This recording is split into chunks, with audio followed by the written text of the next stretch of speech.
So this is the flour, guys. Just take a look how soft and beautiful this flour is. It is totally amazing. I absolutely believe in this amazing product. I've got 250 grams of gluten-free white chapati flour here. It's going into my little vessel here. Now, just as a quick kind of like, let's have some fun. Who knows the correct name for this actual bowl? There's an Indian term used for this particular bowl. Just fire away and take as many guesses as you like as to whether you know what this Indian bowl is called. I like working in this bowl because there's lots and lots of room, and it just makes the most perfect dough. So do try and work with a bowl that has a lot of room around it. And so, as I said, 250 grams of gluten-free flour. Parat. Is it a parat? Is that bowl called a parat? Yeah, a parat. Yes, who did that? Yes, well done. I'm missing who it is, but someone's got it. Oh, well done. Wow, that was really quick. Well done, guys. Okay, so now, very, very important. 250 grams of flour, and we've got 200 mils of warm water here. We may not use it all. Really important, the ratio and the flour is perfect, okay? That way you'll make great, soft rotis all the time. So I'm going to go just as normal as you would make the normal atta. I'm just going to go in with half of it to start with, and I'm going to start to work it with my fingertips here. Because what I want is I want all of that flour to soak that water in, okay? So we just begin to work with it just like you're making a normal atta, or an atta, which is a dough for Indian breads.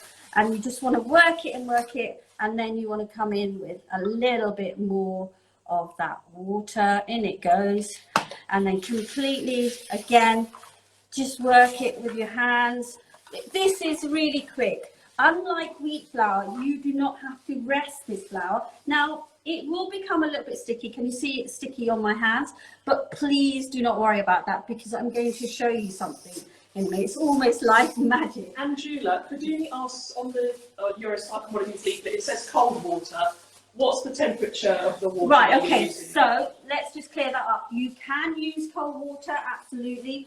I found working with warm water, you get a much better texture dough, and you get the roti is actually a lot more, it just feels lighter, and you get that kind of layer. So you'll watch when we make it. But I think it will work, of course it will work with cold water. But you know what, when we made atta, we've always used warm water.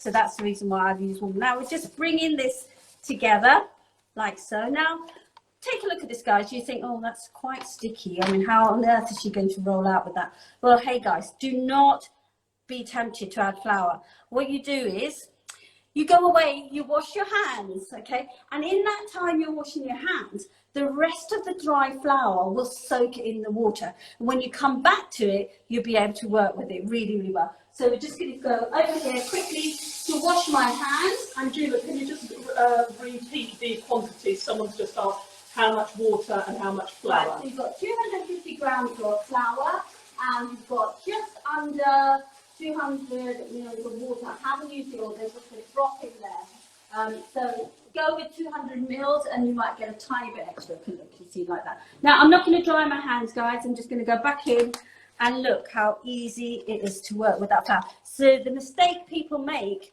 is they think, oh, that's too sticky, I'm going to add in more flour. But you don't need to do that, because at that point all of that flour hasn't soaked in the water, okay? So you don't need to add more flour. This is the perfect dough now. Look at that.